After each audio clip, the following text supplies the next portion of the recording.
Antes de Cristo y después de Cristo se cuenta la historia del ser humano. Pero Jesús no solamente vino a dividir la historia porque nadie como Él lo ha hecho, sino que además es el único personaje de quien se celebra su nacimiento, el 24 de diciembre. Y aunque sabemos que Él no nació el 24 de diciembre, aprovechamos para poder dar testimonio de su muerte, de su nacimiento en la cruz. Pero ¿de quién otro personaje se cierran los comercios que hasta los ateos descansan? En más de la mitad de las naciones del mundo celebran la Navidad. Ningún otro personaje se celebra su nacimiento como el tiempo de Navidad. Y además, es tan impactante la vida de Jesucristo que en estos días que le llamamos Semana Santa, porque coinciden con la Biblia a partir del libro del Éxodo capítulo 12, donde se cambió el nombre de Tishri al calendario judío, y Dios le dijo a Moisés que en el Éxodo se le pusiera el nombre de Nisán a los meses de abril y mayo. Entonces, en el mes de Nisán, que corresponde y cae en el calendario gregoriano bajo el cual tú y yo vivimos, Cristo muere en una cruz, y el día 14, de acuerdo a Éxodo capítulo 12, tenía que prepararse el cordero para morir, y entonces se le llama la Pascua, que en el inglés le llaman Passover, que significa pasar por encima de, porque Dios le dijo a Moisés que cuando el ángel pasara, donde viera la sangre arriba de la puerta y a los lados de la puerta, las personas dentro de esa casa no sufrirían la muerte de sus primogénitos. Este es el origen de la Semana Santa que está aquí en la Biblia. Y precisamente en estos días, aunque para los cristianos ya no es un Viernes Santo ni Semana Santa, porque para el cristiano todos los días ahora del año son santos. Ya todas las semanas para nosotros son santas, pero también lo aprovechamos que el mundo recuerda la muerte y la resurrección del Hijo de Dios, para poder dar testimonio de esta maravillosa vida que entró al escenario mundial para cambiar radicalmente al Imperio Romano, cambió la historia, cambió a millones de personas y continúa actuando en todos aquellos corazones que le han abierto su vida para poder entregarles esta vida a la eternidad.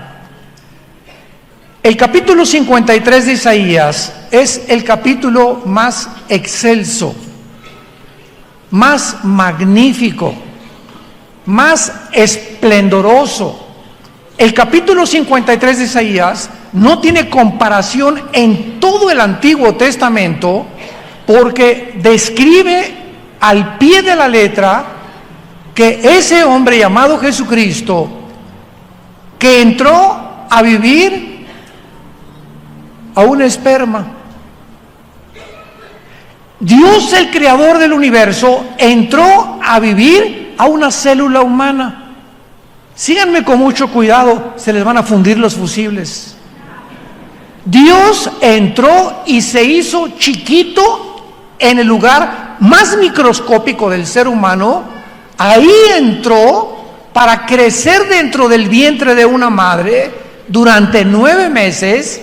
Dios dentro del vientre de una madre, de una mujer virgen, para nacer con un carpintero como padre, como padrastro, vivir 18 años haciendo sillas y mesas, como cualquier hombre común y corriente, y a los 30 años el padre le dice en el río Jordán: este es mi hijo, no sobre Buda, no sobre Mahatma Gandhi, no sobre Mahoma, no sobre Zoroastro. La voz del cielo dijo: este es mi hijo en quien tengo toda mi complacencia, a él oíd. Y la pregunta en esta tarde es: ¿a quién escuchas tú? ¿La charrita del cuadrante? ¿Quiénes son tus personajes favoritos? Cítame el hombre que tú quieras, como decimos aquí en Oaxaca, tu gallito Giro. ¿Quién es el hombre, el filósofo, el religioso que más admiras? Y después de que tú puedas ver la vida de cualquiera de estos hombres que han pasado por el mundo, como tú y como yo, jamás nadie ha dicho: yo soy el camino, la verdad y la vida. Actualmente, la Clínica Mayo en Rochester y el Hospital Hopkins en Estados Unidos son las dos de las instituciones más reconocidas médicamente y clínicamente. Y hace 1 año y medio, tanto la Clínica Rochester como el Hospital Hopkins coincidieron en que la razón por la cual el ser humano en el siglo XXI está enfermo, mental y físicamente, se debe a una sola razón. El 70% de los problemas humanos, físicos y mentales, en el siglo que vivimos, se llama el estrés. El estrés. ¿Qué cosa es el estrés? Es un estado del alma, un alma inquieta, un alma rencorosa, sin paz, intranquila, amargada, con heridas que te hicieron en la juventud, en la infancia, en tus exmaridos, tus exnovios. Pero ¿quién puede dudar que el ser humano se encuentra enfermo? Este año se recetaron más de 675 millones de pastillas tranquilizantes en Europa, principalmente en la nación de España, donde hay más abortos y más divorcios que en cualquier otra nación del mundo.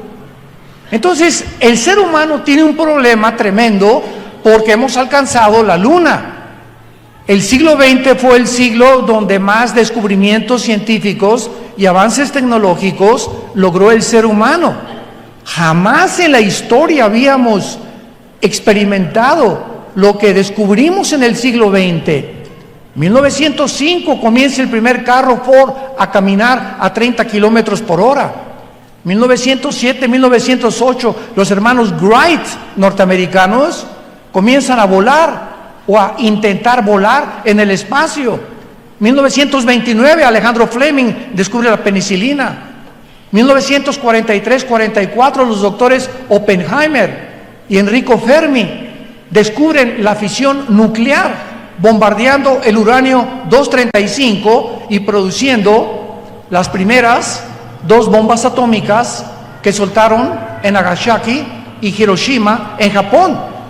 1957, la primera plataforma espacial. 1969, llegamos a la luna.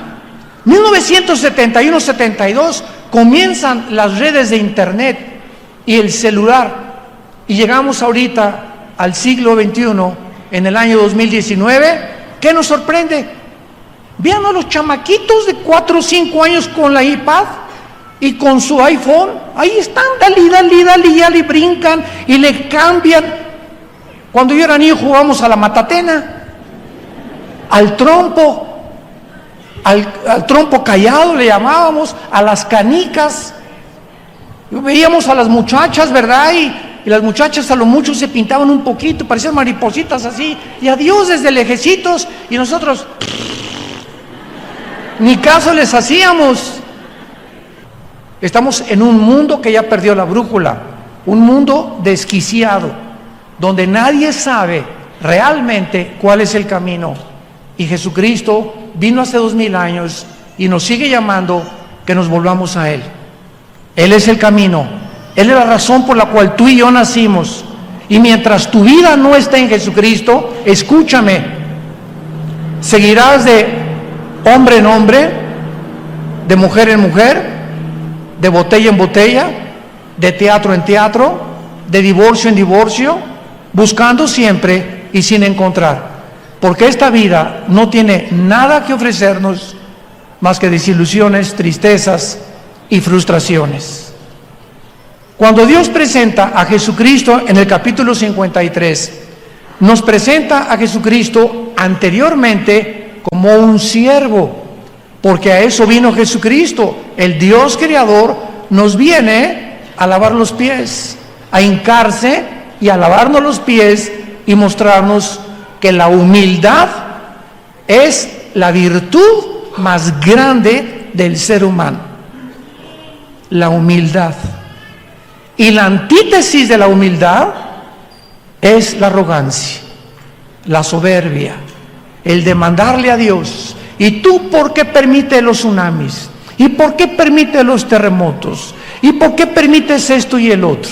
Y sabes que en ese momento estas personas se endiosan y lo único que hacen es decirle a Dios: bájate y siéntate aquí y ahora yo voy a ser el abogado acusador. Y a ver, contéstame, ¿por qué hiciste esto y esto y aquello? En otras palabras, hombres y mujeres que se atreven en su soberbia intelectual a creer que si ellos hubieran sido Dios, hubieran hecho un mejor papel, sin entender que los pensamientos de Dios no son nuestros pensamientos, ni sus caminos son nuestros caminos. Él no piensa como tú piensas, ni como yo pensaba, ni como el ser humano natural sigue pensando. Él está completamente alejado mentalmente de nosotros, y si tú lo quieres conocer y caminar con Él, híncate, humíllate, pídele perdón por tus pecados. Y mientras el ser humano no tenga esa condición delante del Creador, Dios no tiene cómo tratar contigo, porque esa arrogancia y esa soberbia es la que le impide al ser humano conocer al Dios creador y sustentador de todas las cosas. Dice Isaías capítulo 53, escrito hace 2700 años. Señores arqueólogos, paleontólogos que nos visitan, señores astrofísicos que nos visitan, antropólogos, vayan a Jerusalén y en el Museo del Holocausto en Jerusalén van a encontrar este libro que se llama Isaías, tal como lo encontraron en 1948 en los rollos de Qumran, en el Mar Muerto. Y lo examinaron los más grandes expertos y es exactamente como lo tenemos en nuestras Biblias.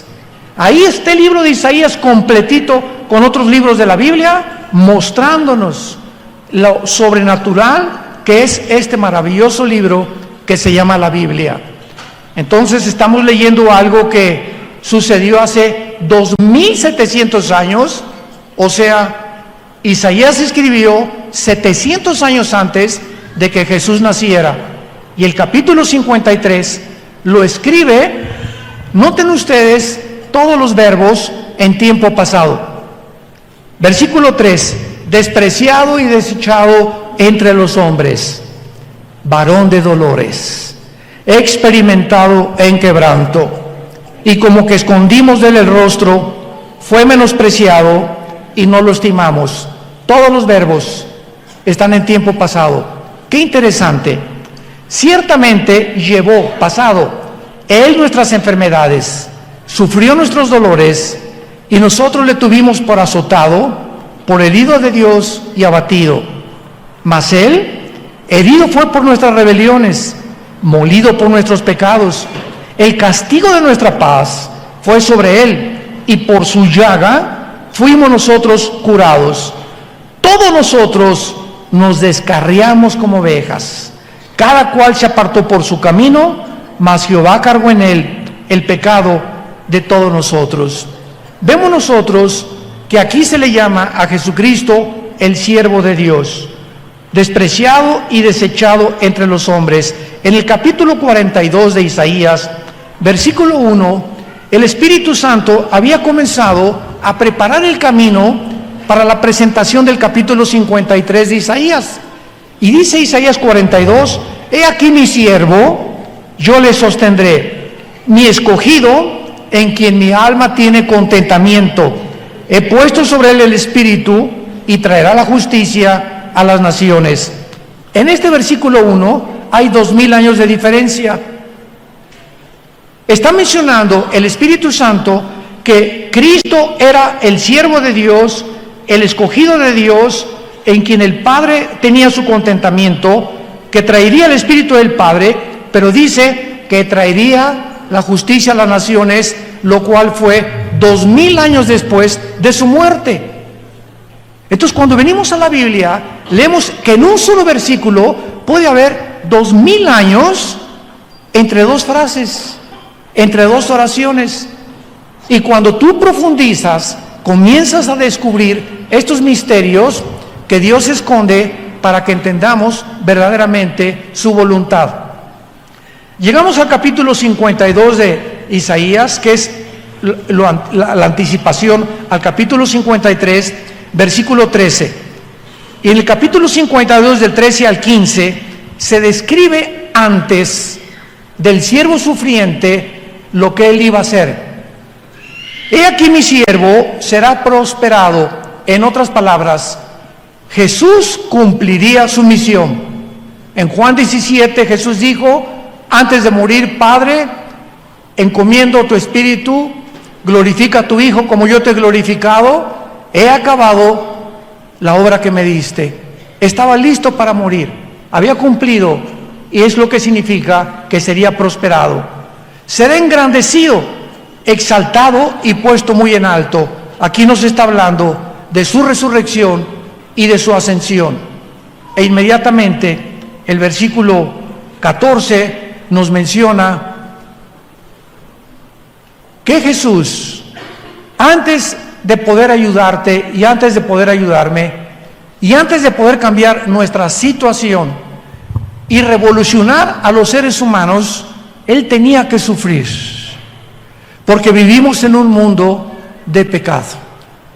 ¿Saben ustedes cuando Carlos Marx postuló el manifiesto comunista en el siglo XIX con Federico Engels? Yo era un apasionado de la dialéctica materialista. El comunismo para mí era la respuesta a la ideología, a los problemas humanos. Y Carlos Marx postula una ideología donde se le llamó la lucha de clases. Entonces, Marx veía al mundo como un problema entre dos clases sociales, entre el proletariado y entre la burguesía.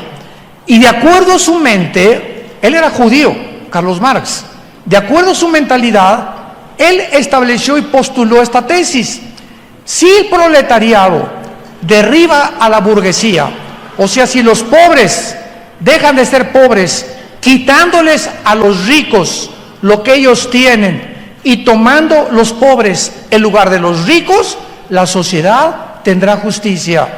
¿Saben cómo se llama esto?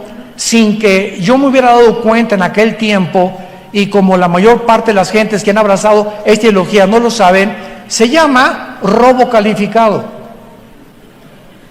Porque quitarle a alguien su propiedad bajo el nombre de expropiación es un robo, y Cristo prohíbe el robo. Uno de los mandamientos es: no robarás. Entonces, de acuerdo a esta postulación, ahí se soluciona el problema. Y cuando se puso en práctica esta ideología en 1917 del siglo pasado por un hombre llamado Lenin, en la revolución bolchevique, el comunismo comenzó en Europa, en Rusia, a extenderse, pero la guerra mundial la ganan los rusos con Inglaterra y con Estados Unidos contra Alemania, Japón e Italia. Y entonces en 1952 se levanta la Unión de Repúblicas Socialistas Soviéticas con la bandera del comunismo, peleando y tratando de competir contra la democracia del mundo capitalista que había ganado Estados Unidos, Rusia y también Inglaterra. Entonces Rusia se separa después de la Segunda Guerra Mundial de Inglaterra y de Estados Unidos, y la ideología comunista se ofrece al mundo, que ahora ya no se llama comunismo, ahora se llama socialismo, como la esperanza de las sociedades y el beneficio de los pobres. Bueno, esto fue en el área de la política, cuando antes de Marx surgió un hombre llamado William Shakespeare, un dramaturgo inglés, Dijo que el problema del hombre era la lucha no solamente de clases, sino un defecto trágico. Después surgió tu padrino, Sigmund Freud, el padre de la psicología y del psicoanálisis. Freud ofrece al mundo y dice, el problema del ser humano es la mente. Y comienza a hipnotizar a sus pacientes de neurasténicos, pasándolos a la mente inconsciente para tratarlos y regresarlos al consciente y sanar la mente, creyendo que se encontraba ahí el problema humano. Y así encontramos que a través de la psicología y la psiquiatría, que ha ayudado al ser humano a descubrir muchos de sus problemas, ni el comunismo, ni el defecto trágico, ni la lucha de clases, ni la mente es el peligro ni el problema del ser humano. Dios, como el creador de todos nosotros, nos vino a revelar el problema del ser humano. No está en la mente, no está en la lucha de clases, no está en la desproporción de la pobreza y la riqueza. El problema del ser humano, la Biblia le llama pecado. ¿Sabes qué es el pecado? La palabra amartia en el griego, la palabra shatá en el hebreo, significa lo siguiente: el pecado es fallar el blanco. Pones un blanco y agarras un arco con flechas y los blancos tienen muchos círculos y un circulito chiquito en medio. Y el problema está en atinarle al circulito de en medio. Si le pegas arriba, a un lado o juntito al blanco, no le has dado al blanco. El blanco es el circulito del medio. Cuando la Biblia dice que todos nosotros hemos fallado al blanco, el blanco es Dios. Entonces hemos inventado como ovejas, cada quien por su camino, el hinduismo, el islam, la lucha de clases, la psicología, la psiquiatría, la autoestima, y estamos buscando la manera de dar en el blanco, de tener paz, de estar en paz con nosotros, de tener un matrimonio que Dios bendiga, tener una familia que bendiga a nuestros hijos, que nuestros nietos sean bendecidos, y el mundo no lo encuentra, porque la respuesta solamente nos la trajo Dios a través del siervo sufriente llamado Jesucristo.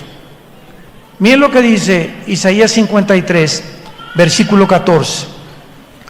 ¿Cómo se asombraron de ti muchos? De tal manera fue desfigurado.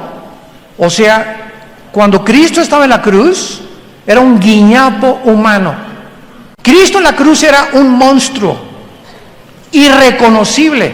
Lo voy a explicar médicamente más adelante. Fue desfigurado de los hombres su parecer y su hermosura más que los hijos de los hombres. El estudio que les voy a dar ahorita fue hecho por el doctor William Edwards, patólogo de la clínica Mayo de Rochester, Massachusetts, y este médico cardiólogo estudió la muerte de Cristo con otro grupo clínico de médicos, y escuchen lo que publicaron en el diario de la Asociación Médica Norteamericana. La Biblia enseña que en el huerto de Getsemaní Cristo sudó sangre. Este fenómeno médicamente se llama hematohidrosis. Hemato, de ahí viene la palabra sangre, hematólogo o hematoma, e hidrosis, que significa sudor sanguinolente o sanguinolento. Esto ocurre en estados emocionales muy elevados, cuando la hemorragia de las glándulas sudoríparas ocasiona que la piel quede muy frágil. La pérdida sanguínea en el huerto de Getsemaní fue mínima. Sin embargo, la fragilidad cutánea resultante más tarde ocasionó una gran pérdida sanguínea durante la flagelación. Los látigos romanos, que eran como de 1 o 2 metros, tenían puntas de hueso con plomo y se enrollaban en las víctimas, y cuando el soldado romano jalaba el látigo, desprendía todos los tejidos subcutáneos, de enfrente del pecho y de atrás. No sé cuántos de ustedes vieron la película La Pasión, muy buena, nada más que ahí el látigo lo usaron que nada más le pegaba en la espalda. Así no eran los látigos romanos, se enrollaban 2 o 3 veces y el dolor era cuando jalaba el látigo para que todas las puntas de plomo y de hueso comenzaran a arrancar los tejidos poco a poco. Estos se enrollaban en el cuerpo de la víctima y la pérdida de sangre ahí de Cristo fue impresionante. Jesús fue debilitado con 39 latigazos y cuando se le dice que vino Simón de Cirene a ayudarlo a cargar el patíbulum, o sea el palo central de la cruz, Cristo en su sangre había perdido más de casi 2 litros por el flagelo de los romanos y por el huerto de Getsemaní. Ahora escuchen lo que dice este doctor. Cuando crucificaron a Cristo y estiraron sus manos, los clavos fueron colocados en el hueso radio y los huesos del carpo, que son en las muñecas. No producían fractura alguna. El daño al periósteo, que es la membrana que cubre los huesos, era dolorosísima. Seguramente los clavos le cortaron el nervio mediano, lo cual debió haber ocasionado a Jesús espasmos intensísimos de dolor en ambos brazos durante el procedimiento. Todo esto debió haberle producido parálisis en parte de sus manos y sus pies. Los ligamentos son atrapados en el trayecto por los clavos, ocasionando lo que se llama una mano de garra. Los clavos en los pies le atravesaron los huesos del tarso y seguramente también le ocasionaron lesiones en los nervios. Los clavos, sin embargo, no producían una pérdida de sangre importante. El mayor efecto fisiológico de la crucifixión fue la interferencia con la respiración normal. Especialmente cuando Jesús quería respirar, el cuerpo tiende a fijar el tórax en estado de inhalación y de acuerdo a este análisis, la respiración con el diafragma y la forma superficial resultaron en retención del dióxido de carbono en la sangre, produciendo una especie casi de asfixia. Un aspecto médico de la crucifixión de Cristo ha causado controversia, porque de acuerdo a lo anterior, cuando Juan en el capítulo 19 escribe, vi que le mezcló la sangre con el agua, el centurión romano le atravesó el pulmón derecho con la lanza y le atravesó el corazón.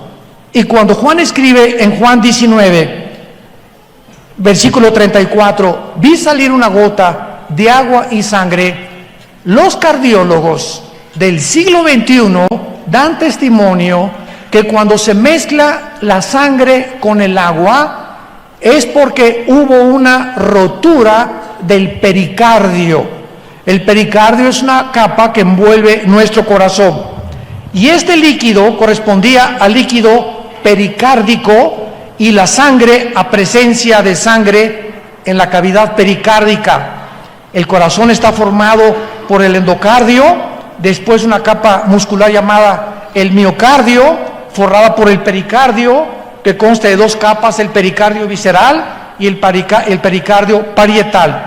Y cuando la Biblia nos muestra 1000 años antes, en el Salmo 22, que se describe por el rey David, cómo murió Cristo en la cruz del Calvario, la pregunta que les hago yo a todos ustedes, y que me encanta hacerles a la mayor parte de los estudiantes de la Biblia, es la siguiente: ¿qué ocasionó médicamente la muerte de Jesús?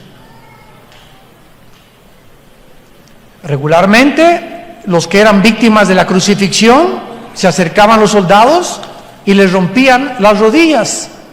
Al romperles las rodillas, el cuerpo se colgaba y para asegurarse, los romanos, si no estaba muerto, se moría asfixiado la víctima. Otros, lógico, por desangramiento. Tenemos casi 4 o 5 litros de sangre y nadie puede sobrevivir con menos de la mitad de la sangre que el cuerpo tiene. Pero ¿qué fue lo que causó la muerte de Jesús? ¿No fue asfixia? ¿No le rompieron las rodillas, los meniscos de las rodillas? Porque estaba escrito en el libro de Deuteronomio que no le romperían los huesos. Y la pregunta es la siguiente: ¿qué fue lo que ocasionó la muerte de Jesús? Y lo contesta el Salmo 22, por el rey David, 1000 años antes. Y el rey David escribe y dice estas palabras: mi corazón se derritió como la cera. Cristo muere por el dolor moral. Cuando tus pecados y mis pecados fueron puestos sobre su cuerpo, Él no pudo aguantar el dolor, que es el dolor 10 veces más cuando una mujer pierde a su hijo, que entra en un estado en el que se paraliza el corazón de tanto dolor que ya no se aguanta sufrir, y en ese momento Jesús muere y es el pecado el que le quita la vida. Herido fue por nuestras transgresiones, molido fue por nuestros pecados. Y lo hizo porque de tal manera amó Dios al mundo, de tal manera te ama Dios, que la única forma de decirnos que nos amaba era en una cruz. Desde que yo conozco el Evangelio de Cristo hasta estos días, cuando yo tengo dudas, porque todos lo tenemos, y pasan etapas en nuestra vida donde dudamos, y donde comenzamos como Abraham, como David, como Pedro, que hasta lo negó a Cristo un día. Todos somos seres imperfectos. Y cuando vienen estos ataques a mi vida, yo solo recuerdo algo y volteo y veo la cruz. Cuando veo la cruz, eso satisface mis dudas de saber que muchas cosas no entiendo, más que una cosa: Dios no puede dejar de amarme. Dios te ama con amor eterno. Y no importa lo que tú estés atravesando, Él te ama. Como me dijo una señora en un hospital en Estados Unidos: ¿dónde está Dios? Pastor, me estoy muriendo de cáncer. Y está con el telele la señora así, nomás le hacía así las manitas. Y joven, digo, unos 60, 63 años de edad. ¿Dónde está Dios? Me dice, en este momento lo necesito. Y yo le contesté: ¿dónde estaba Dios cuando Jesús murió en la cruz? Cristo hubiera pensado eso: ¿dónde está mi Padre? Y por eso gritó: lama, lama sabactani, Elí, Elí, ¿por qué me has desamparado? En ese momento Dios lo abandona al Hijo, porque en ese momento misterioso de las 12 a las 3 de la tarde se oscurece el universo, y en ese momento entre el Padre y el Hijo no se nos permite ver qué pasó en esas 3 horas. Entre el Padre y el Hijo hubo algo de las 12 a las 3 de las tinieblas, y fueron esas 3 horas, porque el 3 es el número de la Trinidad, en el que el Padre ponía tus pecados y mis pecados en la vida de su Hijo Jesucristo. Y la santidad del Padre evitó, y no podía Él en ese momento estar con su Hijo. En ese momento el pecado mató a Cristo, lo separó del Padre, para que tú y yo nunca fuéramos vueltos a ser separados de Él. El que no escatimó a su Hijo, lo entregó por todos nosotros. No perdonó a su Hijo, nos perdonó a nosotros por causa de su Hijo Jesucristo. Y más adelante dice el Isaías 53: herido fue por nuestras rebeliones, molido por nuestros pecados, el castigo de nuestra paz fue sobre Él, y por su llaga fuimos nosotros curados. Damas y caballeros, señores psicólogos que nos acompañan, o psiquiatras, o doctoras corazones, o astrólogos, o todos los que están buscando cómo cambiar la esquizofrenia, que es un problema mental del ser humano, cuando el hombre tiene 2 personalidades, la sociopatía, la psicosis, la paranoia, que los psicólogos han bautizado con estos nombres, donde el ser humano no está actuando normalmente. Y la psicología, como yo les dije, ha ayudado en algo para encontrarte. Tú vas al psicólogo y el psicólogo te dice lo siguiente: mira, Chencho, tú eres como eres porque te violaron de niño. O tal vez tienes tendencias homosexuales porque te violaron de joven. O tienes tendencias lésbicas porque tuviste una experiencia sexual traumática con un hombre que te ha hecho acercarte más a las mujeres que a los hombres. O tú tienes este problema porque fuiste muy golpeado por tu papá. O porque fuiste hijo de una prostituta. O porque nunca tuviste un hogar funcional. Entonces, la psicología nos ayuda a poder descubrir qué fueron las causas por las cuales la conducta del ser humano se manifiesta como se manifiesta. Pero escúchenme con mucha atención, ningún psicólogo, ningún psiquiatra te puede curar. Y la única forma en la que los psiquiatras, porque los psicólogos no pueden recetar medicinas, los psiquiatras te recetan chochos, pastillas tranquilizantes. Entonces tú vas a un psiquiatra y un psicólogo y sales drogadicto. El 98% de los hospitales psiquiátricos en el mundo, damas y caballeros, el 98% de los hospitales psiquiátricos en el mundo, el 98% de los pacientes están drogados. La única forma en la que los pueden manejar es químicamente. Jesús, María y José y el burrito que los acompaña. No hay manera de curar a un esquizofrénico. Te calman con chochos, con químicos que te vuelven peor de como estabas. Bueno, es que el doctor me dijo que 3 miligramos y él está controlado. El mes que entra te receta 10 miligramos. Y al ratito vas a aparecer alambre eléctrico en la noche. Damas y caballeros, la Biblia es el único libro que nos ofrece sanidad. Por las heridas de Jesús, por lo que Él hizo en la cruz, Dios nos perdona las heridas de nuestra alma. Hay un hombre de Dios en Estados Unidos llamado James Robinson. Le decían el sucesor de Billy Graham. Este muchacho fue parido por una prostituta en Estados Unidos y lo tiraron en un bote de basura. Lo recogió otra prostituta del bote de basura y se llevó a su casa como 6 o 8 meses y lo volvió a tirar en un basurero cuando tenía como 1 o 2 años. Pasó otra prostituta cuando tenía 3 o 4 años y lo volvió a recoger. Vean la mano de Dios. Y esta prostituta, como a los 6 o 7 años, lo metió en un orfanatorio. Y James Robinson estudió en el orfanatorio de los 6 a los 15 años de edad, y a los 15 años de edad recibió a Cristo como su Salvador. Sin mamá, desechado, despreciado, nunca tuvo mamá, prostitutas, nunca conoció a su padre y se convirtió a los 26 años en el evangelista número 2 del mundo entero.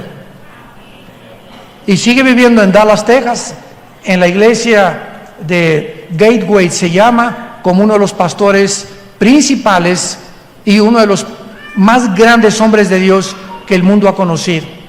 Entonces, nadie tiene la excusa de decir, soy como soy, porque mi mamá, porque mi papá, porque mi esposo, porque mi novio, porque mi hermano. El día que tú dejes de echarle la culpa a cualquier otra persona y digas, soy lo que soy porque yo he escogido ser y mis decisiones que yo tengo son por las consecuencias que yo he sembrado con mi conducta, en ese momento te vuelves una persona madura.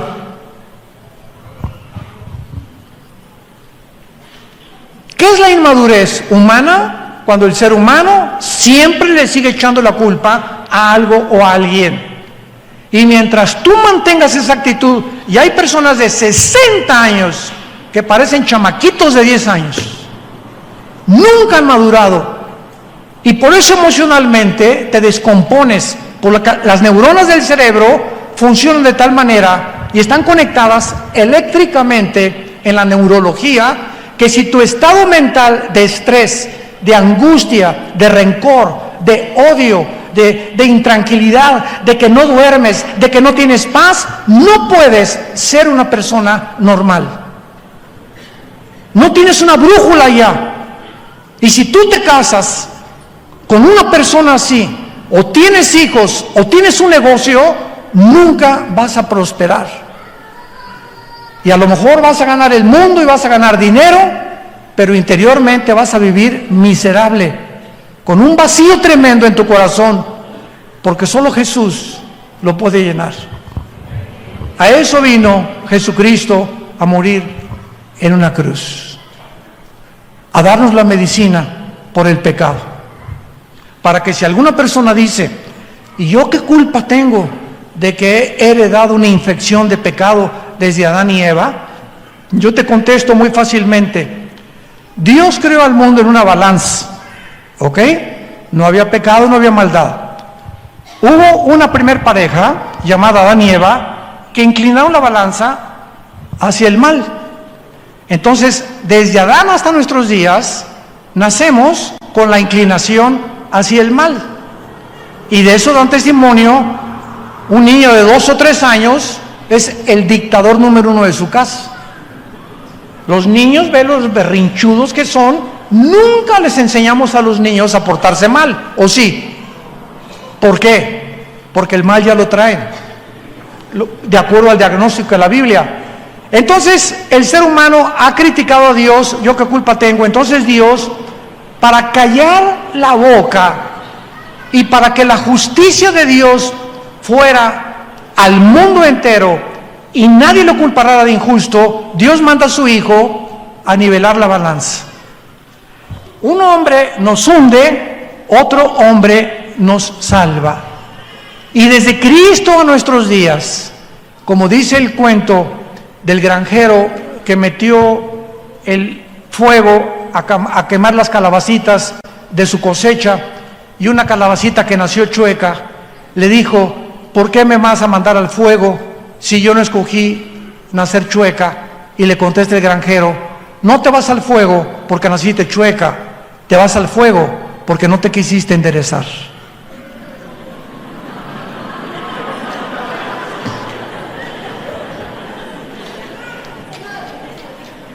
El día que tú madures, no le vas a echar la culpa a nadie. Eres como eres por lo que has escogido ser. Y tu conducta define tu filosofía, tu psicología. Tu psicología comienza a manifestarse a través de tus acciones. Y en la Biblia se llama la ley de la responsabilidad moral individual. Cada uno de nosotros somos responsables de nuestras acciones, para bien o para mal. Cada decisión que tú tomes, cada beso que le des a tu novio, con la mujer que tú te acuestes, cada vez que le robas a alguien, cada vez que echas una mentira, cada vez que tienes un pensamiento, cada acto tiene consecuencias. Recuerda eso, por el amor de Dios. Tiene consecuencias que tienes que recoger. Y esas acciones norman tu conducta. Y si llegas a los 30, 40, 50 años de edad con esta conducta, vas a ser una persona mentalmente enferma. Y te vamos a ir a visitar al psiquiátrico. 9 esposos. La mujer más bella del mundo. Le llaman la maldición de la belleza. O sea, hay mujeres tan bellas como ellas que no se creen que merecen a nadie, que nadie las merece. Quieren tener un rey y el otro rey y el otro rey, un príncipe, etcétera, etcétera. 9 hombres buscando y creyendo que la felicidad se encuentra en un hombre. Y así hay hombres también. 4 o 5 veces se han casado creyendo que es que voy a encontrar la mujer que me haga feliz. ¿Sabes una cosa? No hay nadie en esta vida, ni hombres ni mujeres, ni tus papás ni tus amigos, que nos hagan felices más que Dios.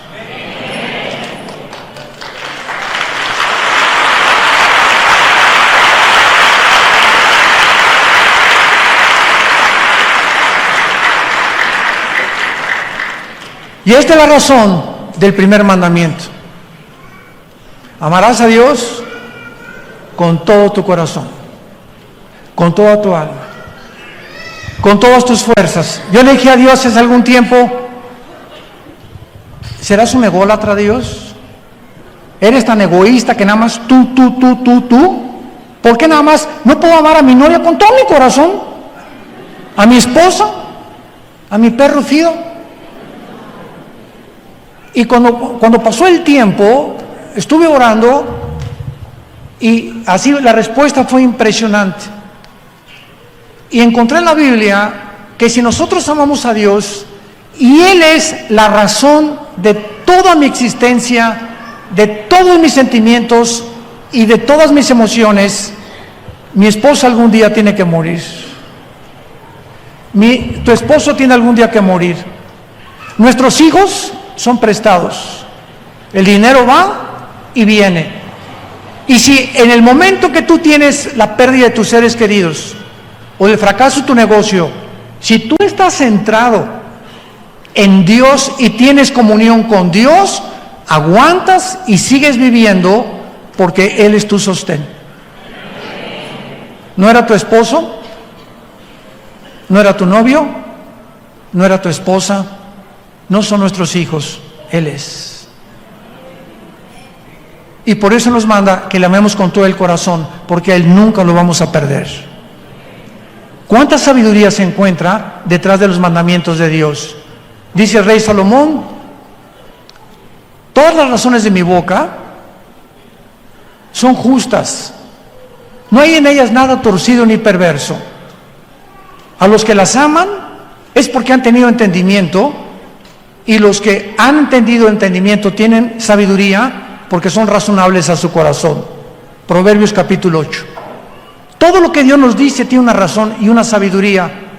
Y cuando nos apasionamos con Dios y entendemos que la vida es Dios y que es Jesucristo el que murió en una cruz, comenzamos a entender la razón de por qué seguimos vivos. Todos ustedes que están en esta tarde aquí, los que nos ven por la televisión y los medios sociales, la única razón por la cual Dios está permitiendo que tú escuches este momento es porque Dios te ama. Porque Él quiere que tú vengas hoy a la cruz, que te arrepientas de tus pecados, que entiendas que Él es la razón por la cual tú sigues viviendo y que si tú no has muerto es porque tu misión no ha terminado. Hace 2 semanas, en la carretera a Toluca, México, 4 muchachos, 14, 16, 20 y 21 años, se fueron a una barranca y murieron instantáneamente. Venían de una fiesta de México de puro piruration. Ahora le llaman fifís. ¿Cuántos de ustedes que me escuchan, muchachos, me dices, ahorita tengo 16 años, 20 años, tú no sabes, nadie, si mañana amaneces? Cuando oigas su voz, no te endurezcas. Hoy es el día de tu salvación. Hoy es cuando Dios te dice, ven a mí, acércate a mí, que te voy a dar la vida eterna y el perdón de tus pecados. Porque Cristo murió conforme a las Escrituras, fue crucificado, fue enterrado y fue resucitado los 3 días para pagar los pecados de los seres humanos. Para que tú entiendas que fuera de Cristo nadie va a poder pagar tu cuenta, ni nadie puede sanar tus problemas de traumas, de tu juventud, de tu infancia, de tus exmatrimonios, más que el Hijo de Dios. ¿No quisieras en esta tarde abrirle tu corazón y decirle ahí desde tu lugar, con tu cabeza inclinada, Señor mío y Dios mío, te pido perdón por mis pecados. Creo que en esa cruz pagaste por ellas y por ellos, y que siendo pecador, tú me has amado. Creo que a los 3 días Jesucristo resucitó de entre los muertos, y ahora te pido, Señor, que entres a mi corazón como mi Señor y mi Salvador. Te doy las gracias por tan grande amor y por mostrarme que la corta vida que me queda, separado de ti, nunca podré lograr mis metas, ni mis objetivos, ni tampoco la razón de vivir. porque la he encontrado en tu persona, en el nombre de Jesús. Amén.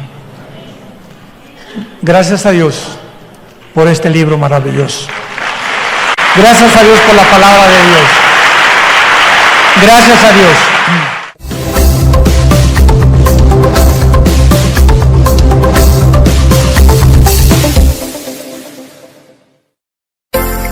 Vida Nueva para el Mundo se sostiene y propaga el mensaje de salvación.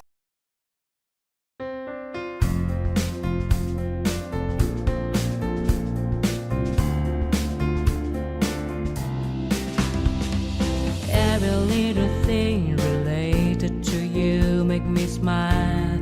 I know you are doing hard work to make things possible.